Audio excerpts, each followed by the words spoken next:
everyone. Today I'm here with Brianne Donaldson.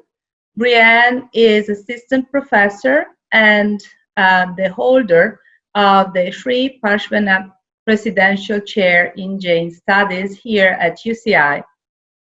So Brianne is going to show us today how to make a Jain-friendly menu, or at least recipes. She's going to show us the spring rolls with peanut sauce and also a Jain-friendly chocolate mousse. So, Brianne, take it away. Great, thank you, Annalisa, and hi everyone out there. I'm going to actually go in reverse today, and I'm going to start with dessert first so that it can sit in the fridge for a little bit.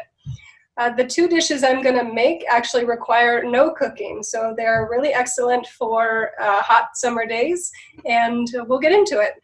So the first thing I want to do is make a tofu chocolate mousse. Mm-hmm.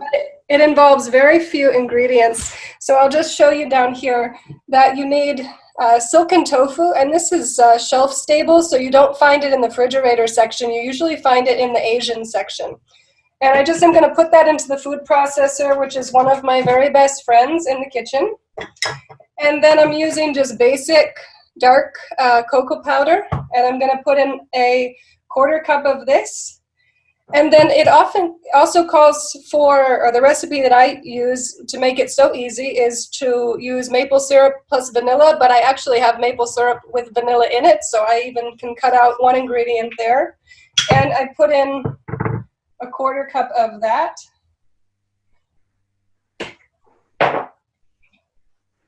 I got that sneaky little vanilla bean. And that's pretty much the end of it. I'm going to run this just for a second. Do you ever use a food processor, Annalisa? Yes, I do. Yeah, I love using it. It sort of does all the work for me. So this runs for about, just a minute until all of it's smoothed out. And then I'm going to put it into dishes and stick it in the fridge.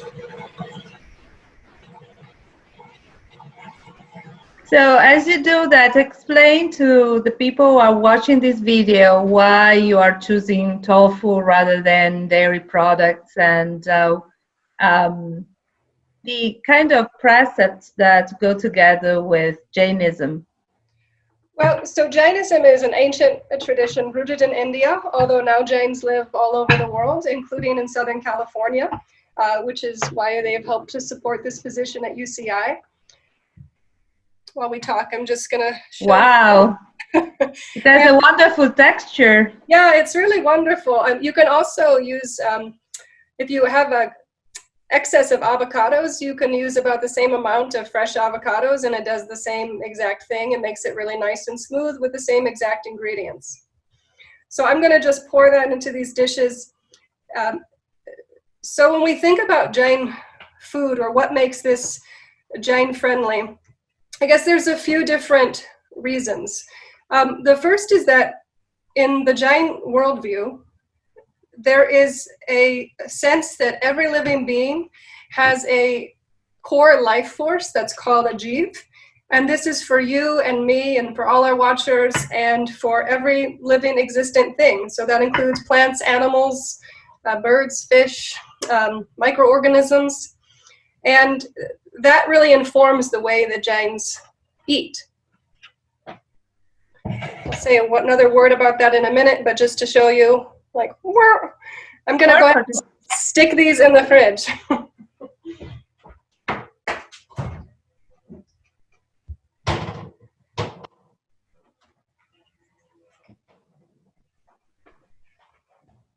So dessert is done, and it is on its way, and we can move on to spring rolls. And so if Jains see that everything has a core jiv, in a sense that means that all living beings are equal. But when we look around us in the world, we also see that there's a great deal of difference and variation. And so the way that Jains account for this is by ascribing 1 to 5 senses to the different living beings. And it sort of brings me to the spring rolls, I guess, because it helps to understand why we're going to make the spring rolls the way we are. So let me grab those items. So for spring rolls, we're going to be using a variety of different plants here. In that Jain taxonomy of life, single-sensed beings include plants as well as beings that are in earth, air, fire, water, and wind, and microorganisms. Then you have second sense, third, fourth, and fifth sense. And those, as we move up, they include different kinds of mollusks and worms and insects. And as we get to the fifth sense, that includes all humans, birds, mammals, fish. And so Jains generally try to eat one-sense beings only and avoid five-sense beings. Really, it's the hallmark of Jainism is not to eat animals and to eat one-sense plants. And it's also a little bit more interesting than that even, but let me do one step and then we can come back to talking about the vegetables that we're choosing today. So for this, spring rolls are extremely easy to make. They're one of my very favorite things. And I'm gonna use, these are just basic rice noodles you can get. They're the really skinny kind. And so any sort of package will do. I just put them into a big bowl. And I get hot water from that you've just heated on the stove, or this is my kettle. And you just pour it over them, and they're gonna sit for about 2 minutes. So you don't even really have to cook, they just do their own thing. You just don't wanna forget them. They get mushy, then you've got a problem. I'm also going to, before we make the spring rolls themselves, why those noodles set up, I'm gonna do a peanut sauce. Mm-hmm. In addition to eating one-sense plants, Jains also typically avoid foods that grow underneath the ground. So that'd be carrots, garlic, onions, potatoes. Peanuts are a peculiar exception for some reason because they have a shell.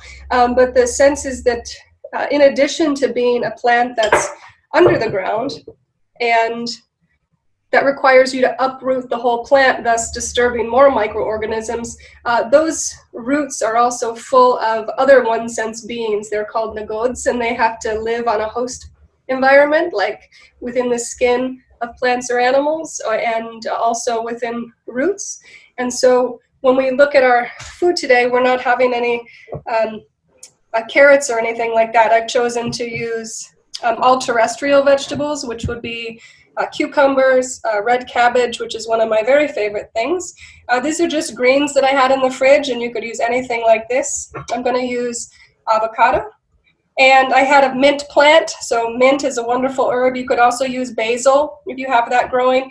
And then I picked up some cilantro. So those are our items. For the peanut sauce, this is an easy recipe. I think of it as 3-3-3. It is 3 tablespoons of peanut butter, and I would say chunky. It's the right answer, but everyone can have their own choice. I'm going to use just basic soy sauce. And as I'm using the soy sauce, I'm thinking that this is also a recipe that doesn't have any, it's gluten-free. Both the dessert and the spring rolls are gluten-free, so they're good for that as well. I'm using a chili paste, and this chili paste doesn't have any garlic. It's just something that I got at the local 99-cent store. Typically, they would have a lot of garlic in it, but because this is Jain-friendly, I'm just using straight chili. I'm going to use just, you can just do this to your taste. I like it a little spicy, so I'm going to use about 3 teaspoons. And then you need some water, so I'm going to grab that real quick.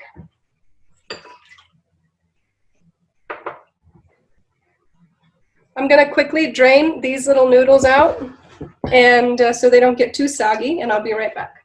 You need to rinse these off with cold water so that they cool down a little bit. And then I'm just going to go back to stirring this peanut sauce. Perfect. So Annalisa, what do you think would be helpful for other viewers to know about Jainism in addition to their diet of 1 sense plants. Well, I guess many will be curious about Jainism itself. It's often, I would say, conflated with Buddhism. So maybe you want to say something about that. In a sense, there's a good reason to conflate Buddhism and Jainism because they're really close cousins. They both emerge around the same time in ancient India, and they're both understood, like what we call Buddhism or what we call Jainism, they emerge out of this indigenous communities known as shramanas or strivers. These are often the people, they're characterized by not ascribing to the Vedas. You can think of the Vedas as associated with contemporary Hinduisms. And they often lived away from society. They had a sense that sacrifice, especially sacrifice of animals, wasn't acceptable, and that anyone could be a striver. There didn't have to be a hierarchy. There wasn't a kind of gatekeeper recitation. And so Buddhism and Jainism both really emerge out of this. The Mahavir, who's the 24th teacher in Jainism, is older contemporary of the Buddha, and they reference each other in their own texts and in others, and so we know that they overlapped at least during their lifetimes, and their ideas often came into sometimes collaboration and sometimes conflict. All right, we've got peanut sauce, and I'm going to drain noodles, and then we are going to be ready to roll.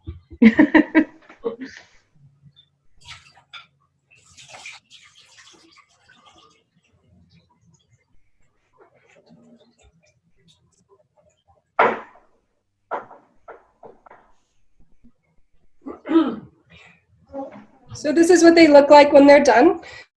And one thing I really love about this is if it's a really great activity for a group. If you've got children or if you've got friends over, you can see how I just sort of cut everything and line it up. And it's a really nice way for everyone to get involved. And I mean, you can certainly roll roughly, but you can't really go too far wrong. So big hands, little hands, everyone can get in on it. These are just basic spring roll rice wrappers. Rice is also a terrestrial grain that's very central to Jain eating. They look like this, and they also are very easy to deal with. I'm going to use a clear dish just so you can kind of see what it looks like. I put a little warm water in the bottom.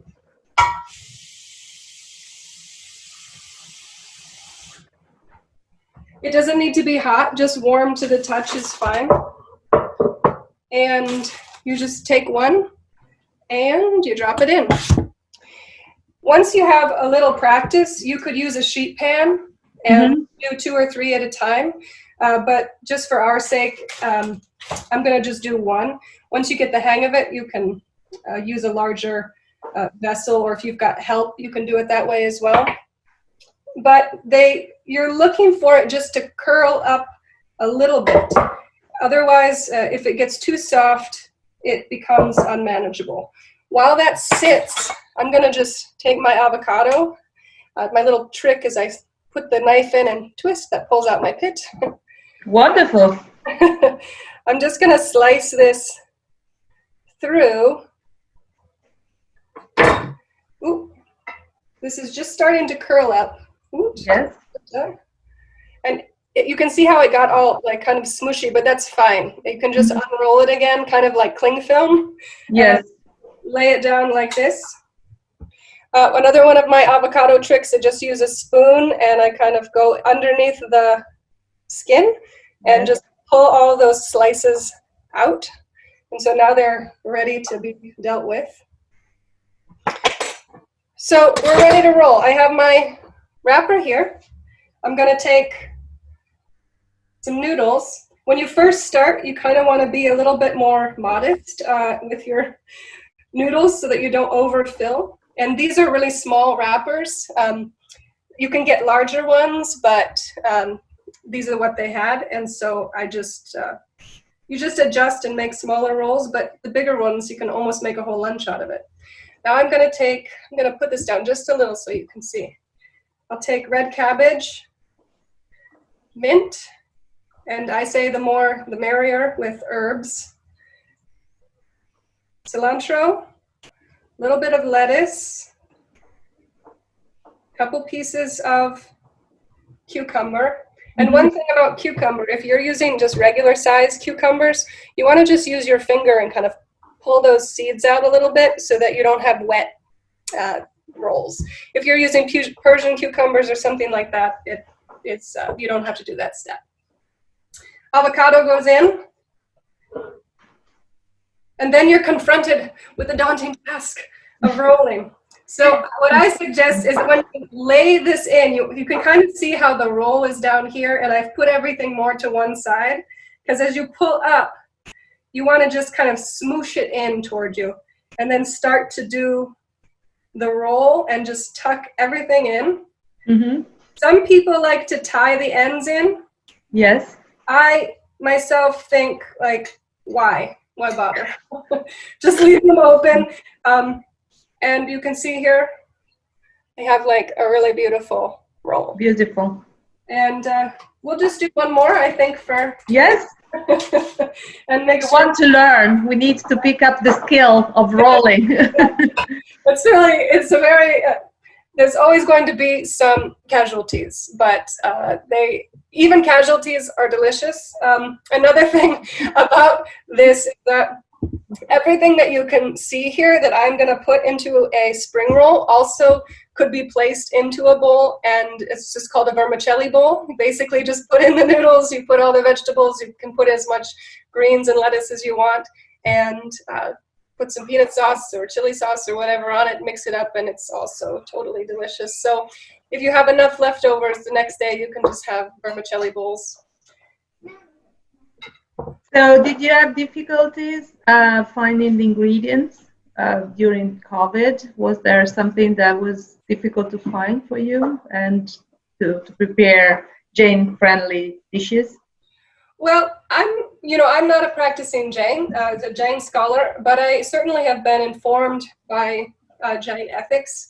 I grew up in the Midwest, so agriculture was very much a part of life there, and so I think my route to thinking about food was slightly different. But when I encountered Jainism at a community college, it was the first sort of philosophical worldview that really had a robust understanding of the ethical relationship of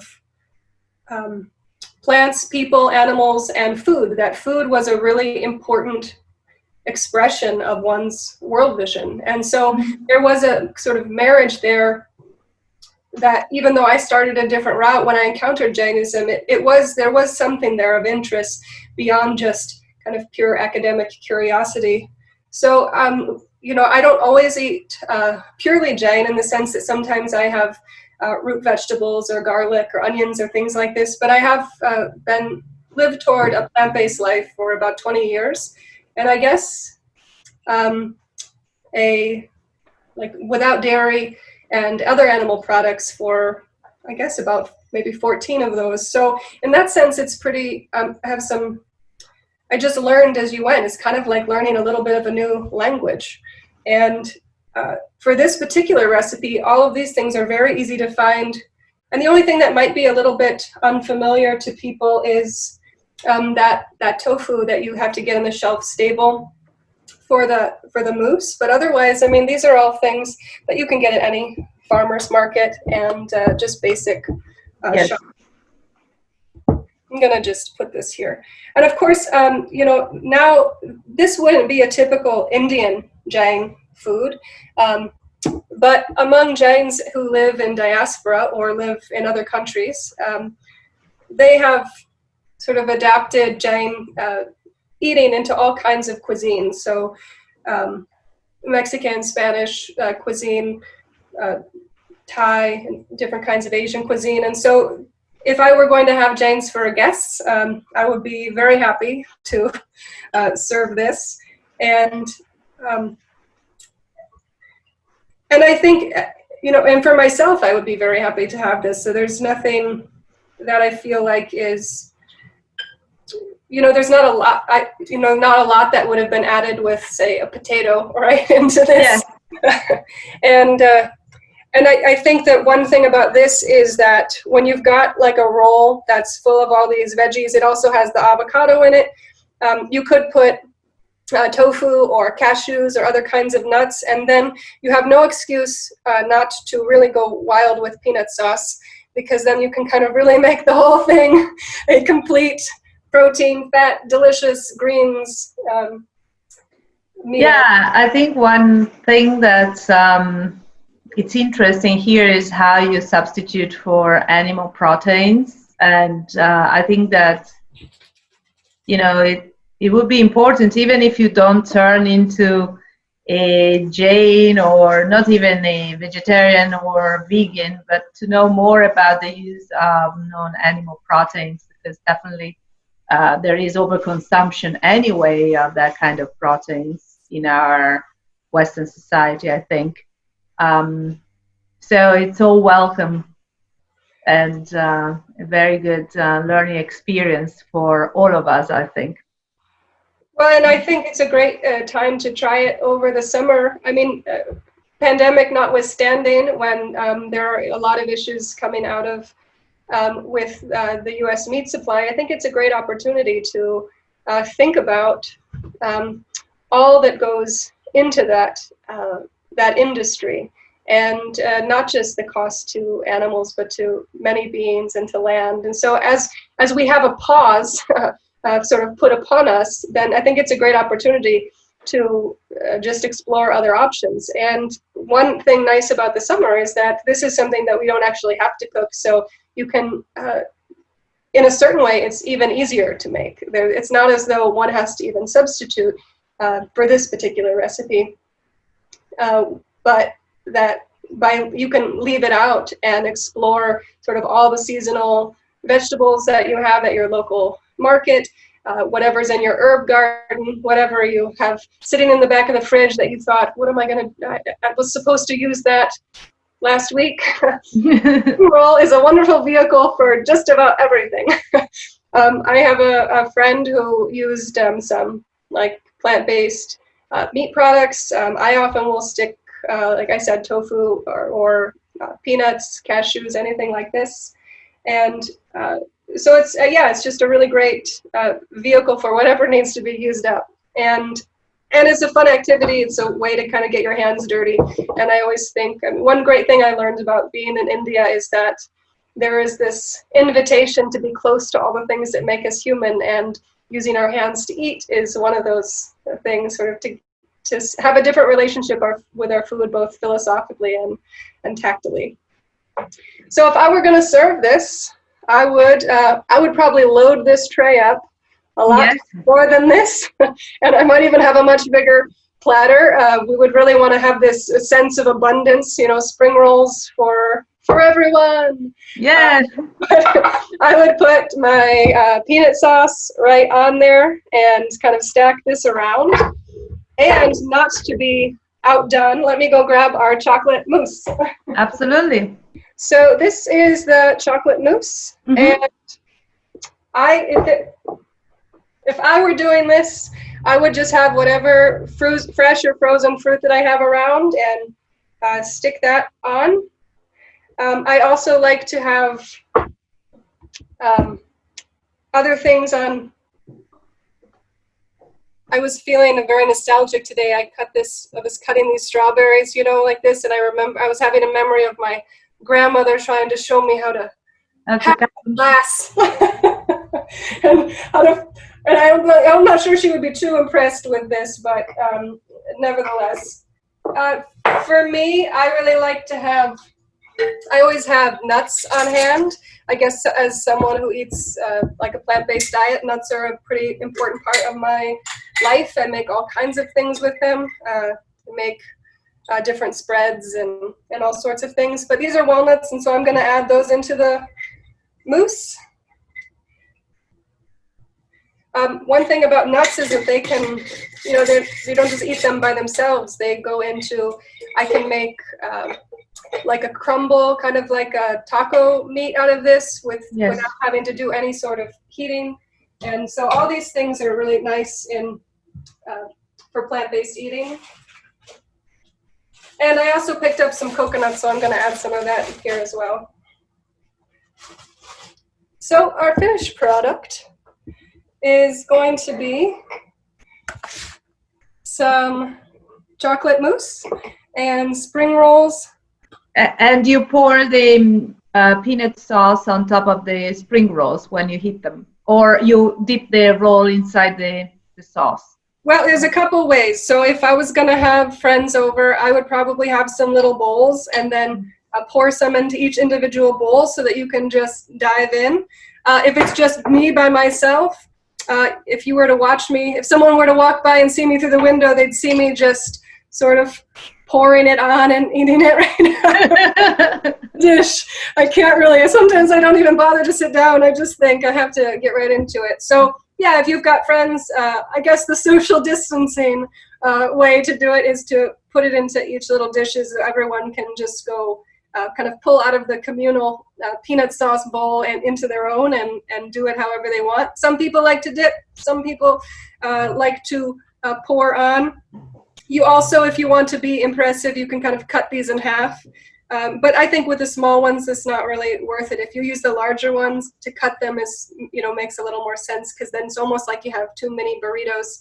But for these, I think they're manageable. They're kid-sized, people-sized.